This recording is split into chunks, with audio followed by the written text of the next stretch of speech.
Hi there once again and welcome to another Expresso mechanic tutorial, and in this one we're going to be looking at building one of these, which is of course a mechanical arm.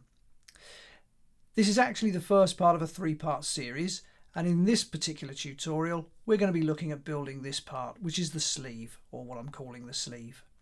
We'll use a number of different techniques, quite a bit of Expresso. We'll also be using Align to Spline and a Pose Morph, which will give us two ways of controlling this thing, which is essential and in fact one of the key elements of this.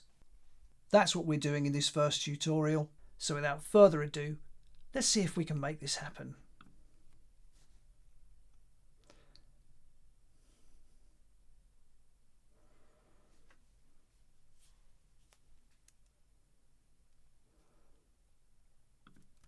We're going to build this one completely from scratch, so I'm going to start by bringing in a tube which is going to make the connection point for the ceiling. So I'll bring one of those in first. It's a little bit big at the moment, so it wants an inner radius of 30, an outer radius of 50. I'll give it 60 rotation segments, a height of just 20, a single cap segment, height segment I should say. We'll leave the orientation as +Y, add a fillet, and we'll say 2 centimeters for the fillet, and that'll be fine. And if I go into my side view, so F3, I'm going to place this at around, or just above 300 for now, just by eye. That'll do. We can sort this out a little bit later, but by eye that's about the place where it needs to be at the start, or as a starting position for it. Somewhere around there will be okay. I'm going to go back into my side view, so F3 again, and I'm going to also create a spline. That's going to be the first thing that we're going to need for this. And I've got snapping turned on, and I've got grid work plane snap turned on, which is going to be essential for us to get this correct. So I just want 6 points on this spline, so I'll start up here, come down, put my second point, my third, fourth, fifth and final points. Hit the escape key and we're ready to go. And I'm going to call this spline path. And that's looking good for us. Let's just go into that side view again and just zoom in on the tube. So I'll hit O. And let's just see where it is. It just needs to come down to about there by eye. That'll be fine. And that's given us our starting point for this. The next thing for us to do is bring in some circles. And we need 31 of these, which is quite a few, but such is life. That's what we need. And we'll change the radius to 30. The plane we'll leave at XY. And what we're going to be doing, we're going to be placing our circles on an Align to Spline, and we're going to be doing that tangentially, and that of course means that we're going to be placing them along the Z-axis. They're going to be pointing in the direction of the Z-axis, so that's why we don't need to change our plane. Great, so let's create some more circles. We'll command drag to create another circle. I'll rename this one circle 0, and in my tags I'm going to come down to animation tags and select Align to Spline. And initially I'm going to put it on both circles. What we'll do is in our Align to Spline, I'll select both of those, and in the spline path here I'm going to drag my path spline, and that places both of our circles at the beginning of our spline here on the first point. And you can see that they're not orientated correctly, so we need to check tangential, and now they are. And this initial circle here, I don't actually need the Align to Spline on it anymore. It's served its purpose, it's placed it where I need it. Moving on from here then, I'm going to command drag to copy this circle, and of course it's already got everything set up with its tag, which is great. And then I can select both, copy, all four, copy, and I'm going to repeat this process another couple of times until I've got the correct number of circles. In fact, I'm going to end up with too many, but I'm going to delete the 2 that I don't need, which are 30 and 31. So that's everything set up with our circles. And that's fantastic. That didn't take us very long. The next thing to do then is to get a loft NURBS. So I'll bring one of those into the scene, drop it below our tube, select all of my circles and drop them into the loft NURBS. And it's not working. I mean, at the moment, everything is in the same position. So all the circles are in exactly the same position. So it's not working at the moment as we need it to, but that doesn't matter, it will. We'll rename the loft NURBS sleeve. And then we're ready to start working on our next step. Moving on from here, I'm just going to close the sleeve. I'm going to bring in a null and I'm going to call this wrist. And this is going to be actually used as a placeholder for the claw, but not yet. But anyway, that's what we're going to be using it for at some point in the future. And again, I'm going to give this an align to spline tag and place my path in there, and I'm also going to say tangential for that too. So that's fine, and that's going to work perfectly well. That will behave in exactly the way we want it to. So that's our wrist sorted out. The next thing to do is bring in another null, rename it Expresso, and then we're ready to put an Expresso tag on and start work. So we'll come down to programming, Expresso, and we've got our window open and we're ready to go. The setup for this is actually going to be very similar to creating a bellows piece, but there's one very important difference. What we're going to do, first of all, the first node I need to bring in is a hierarchy node. So we'll come down to iterator and we'll select hierarchy. The hierarchy actually needs to reference the sleeve, so we'll bring that in. So we've got an absolute reference, it's all sorted out, ready to go. Just bring this over to the left. We'll then bring in an object index and plumb our output of our hierarchy into the input, the instance input. Moving on from here, what we'll do is bring in circle 0 to act as a placeholder, and we're going to plumb the output of our instance output from the object index into an object port. We're also going to give this an object port at the output stage because we're interested in getting its tag, and the tag of course is going to be the align to spline. So again, we can come down to our iterations or our iterator menu here and select tag. Connect the object of our circle 0, and our tag is going to be the align to spline. So we're going to drag in an align to spline from here. Give this, well, what we'll do, we'll drag that onto it, give it an object port at the input stage, and we also need a position port. So in our tag properties, we can come down to position and we can select that. So that's the first little part of our setup complete. So we're going to sequence through all of our circles. We're going to grab their align to spline tags. That's what we're going to do. That's the first part of this complete. The next thing to do is bring in a math divide. So come down to calculate, math. Place this over here and it will be a divide.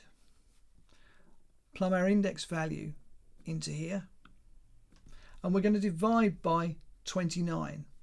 So one less than the number of circles that we've actually got, because we've got 30. This is the first circle here.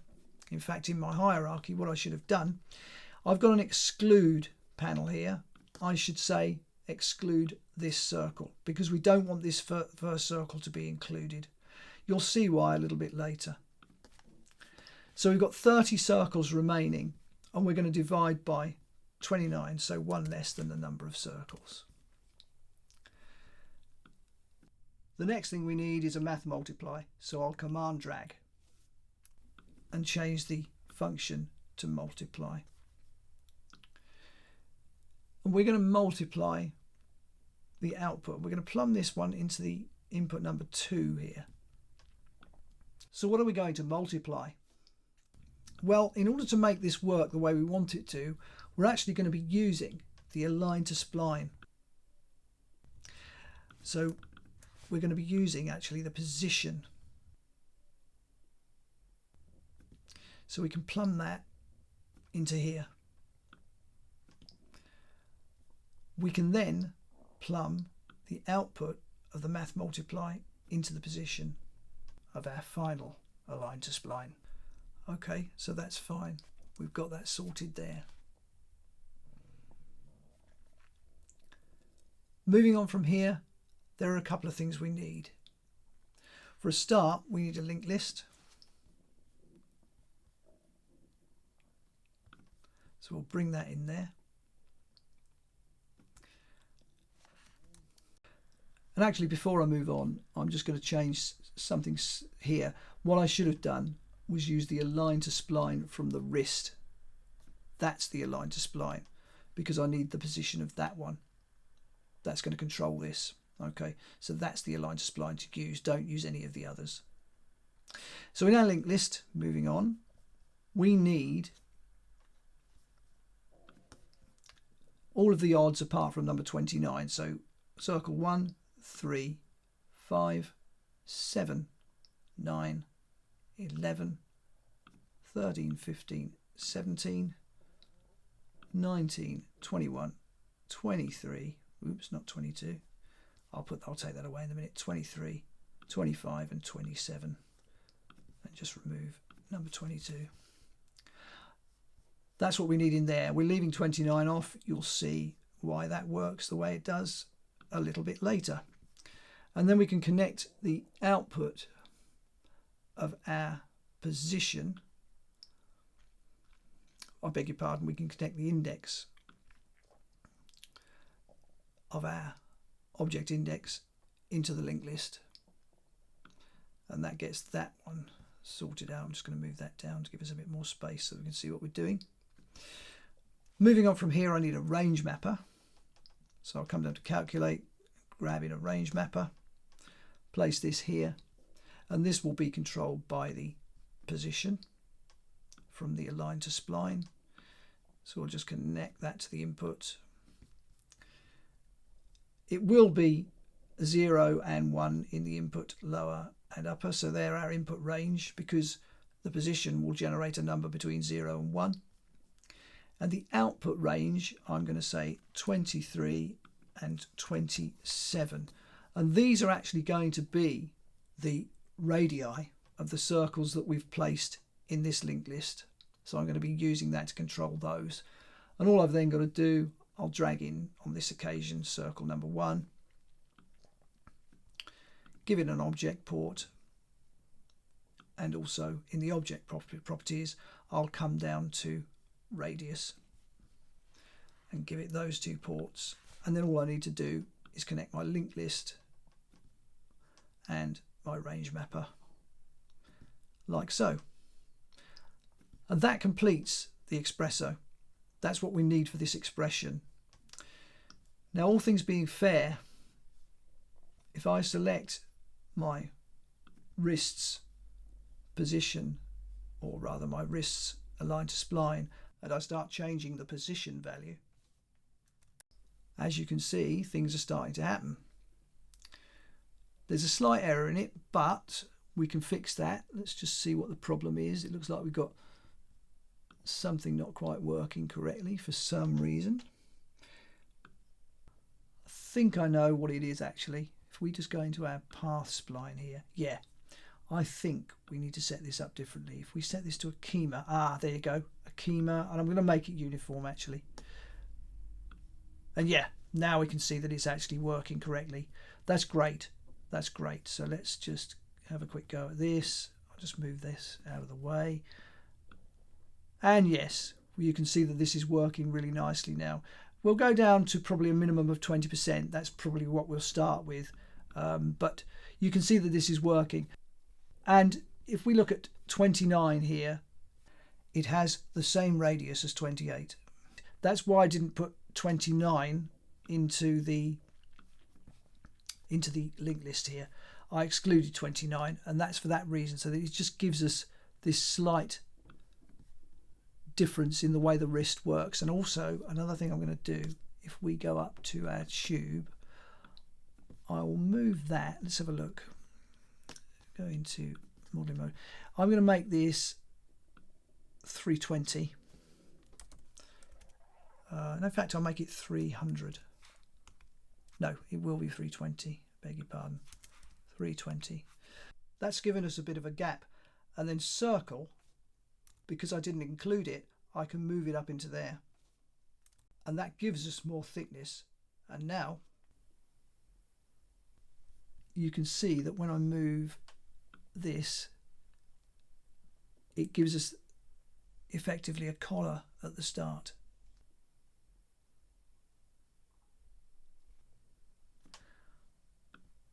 So it makes it work quite nicely there. Yeah, so that's going to be fine. That looks good. So I think we'll go with that. I'm going to just change the display to garage shading lines. I think that looks nicer then. I'm a bit like Nose Man. I do like my garage shading lines mode. Okay, great. So that's all working really nicely for us. And that's the first little bit of this complete. So that's the Expresso. There's not going to be any more of that to make this part of it work. Moving on from here, what we're going to do next is start working with the path spline. Now at the moment, we're able to control the length of our sleeve. And because we're using the align to splines position as a multiplicand, it means the length of the spline and the length of the sleeve work independently of each other, which is awesome. But the next thing we're going to do to take this a step further is bring in a pose morph tag and apply this to our spline itself, which will enable us to change the shape of our sleeve. And these two things working in tandem will give us a truly high degree of control and allow us to produce a fantastic piece of animation. Before we get started with the pose morph, I'm just going to move the Expresso window and then close it down. Okay, and now we can think about moving on from here. First thing I'm going to do is just close the sleeve for a minute and just bring the path spline down to the bottom of the hierarchy there. And we'll add a pose morph tag to it. So come down to rigging tags and choose pose morph. We know that we want to work with points because we're using a spline, so we'll select points and we're on our way. First thing I'm going to do is change this to in place, so that will be useful to us later. So we can select our path spline, select points mode, and let's take a look in our side view. So function 3. Let's see what happens if we select one of our points, and we'll take off the snapping because we don't want that either. Let's just see what happens when we move this. As you can see, we're getting a bit of a problem with twisting here. So we need to correct that. So the first thing I'm going to do is copy, command drag to copy my path. I'll take away the pose morph tag and I'll rename this rail. And in my sleeve, I've got all of my tags for our align to splines. I'll select every one of them, including the wrist. And in this rail path field here, I'll drag in our rail. And you can see that we've got a bit of an issue at the top. We've got a twist up there. We'll correct that. Select the rail, and what we'll do, we'll say we want to move it 10,000 in its x-axis, and straight away that corrects everything. So let's have a go with our path again and see what we get when we move the point now. And you can see that now we don't get that problem, which is great. So that's helped us to fix that particular issue. So F3 again to go into a side view, and let's just create a basic shape for this. We'll make sure it doesn't go through itself. We'll just fashion this into a shape that we think might be quite good. Let's just bring this over here. There we go. That's the sort of shape that I think we're going to be looking for. Something like this. Yeah, somewhere like that. We can perhaps go a little bit further just to make it a little bit more dramatic. Something like that I think will look quite nice. Perhaps move this one a tad as well. And it's just really a case of fashioning it into a shape that pleases you. You know, you can do whatever you like with this. Let's have a look, see what we've got. Move that one over so that we get the bottom of it pretty much straight. That's good, I think. And yeah, that would do for pose number 1, I think. So yes, looking quite nice. If we take the strength down, we can see that the spline is actually definitely moving. So that's okay. That's doing what we want it to do. We'll add another pose. So we've got our second pose, and what we'll do here is go into our side view again, and we can start to work with this one. See what we get. So we'll start moving the points around again. I think what we'll do, we'll move it to the other side, and at the moment it's going to look a complete mess, but that's not a problem. We'll sort that out.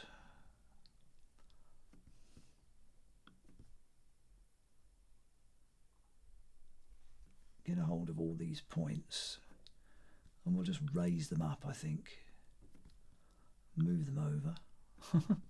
Yep, it's a right old mess at the moment, but we'll sort it, don't worry. That's better. Let's got that over there. Just fashion this into a shape that will work.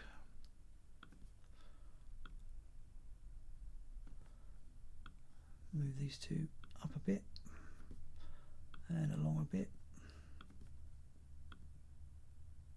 Somewhere there. And yeah, we're starting to get something that's kind of resembling the shape that we might want to see. Something like that.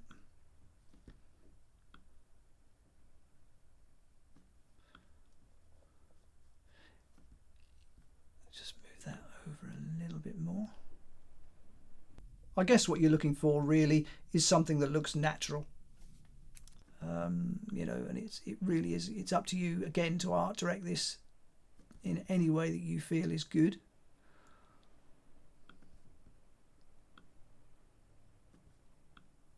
Just move that one over there. That doesn't look too bad. Yeah, I think that I'd go with that. I think for now, we can always refine it a little bit later. But yeah, I think that's okay. So that's pose 0, pose 1. Let's just take selected to there. So that's pose 0 and pose 1. That's all fine and dandy. It's all looking good. So let's just try this in animate mode. We'll just have a play around with these. What are we getting? So we've got 100% there, and that's, yeah, it's looking sort of okay. I mean, we wouldn't, yeah, they're certainly working, but we wouldn't use them both at once. That's going a little bit further than I'd perhaps like it to go, although it's kind of okay. I mean, the robot arm certainly could extend that far. Yeah, that's okay, and it's working there. And of course, as I said, we can still control the actual arm and where it goes, and that's the beauty of this. We've got 2 controls for it now, which is fantastic. So yeah, we can do all of this stuff independently. Move this over here, and we've still got the ability to control where the thing is along the length of it, which is, it's just great. It's really, really nice. So you can see that this is working as we'd like it to work. I'm just going to go back into that edit mode here and just have a look at the second pose, Just see what we've got. It's, yeah, perhaps it's a little bit, it might be a little bit too far. Let's have a look. Just go. Yeah, I think what we'll do, select these 2 points and just move them back a little bit.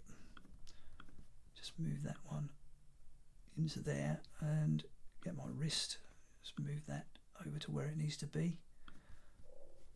Yeah, a little bit of movement there. I think that is probably about right for the length. It looks more sensible to me, but it's all looking good. Let's go into animate. Yeah, that's okay, and it's pretty much okay from there. Yeah, I mean, I would go with that. I think that's good. So I'm going to leave that as it is, and I think we're going to just say that that's perfectly good for us as things stand. So yeah, that's looking really nice. Just get this back into its position where it needs to be. Yeah, I mean, I'm liking that. Yeah, looking really good. Okay, that's great. And that just about wraps this tutorial up, because we've achieved our objectives. We've got our wrist, which we can use to control the length of our sleeve, and we've got our pose morph on our path spline here, which we can use to manipulate the shape of it. So yeah, that's what we set out to achieve, and that's what we've done. So in the next tutorial, we'll look at building the claw that's going to go on the end of the arm here, and we'll join that to the wrist and get all of those elements working as one item so that we complete the robot arm. So yeah, that's what we're going to be doing in the next tutorial. So I hope you've enjoyed this one and you've learned a fair bit from it. And as I always say, if you have, then please like the video. And if you haven't already, please subscribe to the channel. And wherever you happen to be on social media, please share the video. And of course, leave a comment. And if you are already subscribed, ring the bell, because all of this good stuff helps to keep the channel moving in the right direction. But anyway, that just about wraps it up for now. So I'll see you very shortly in part 2.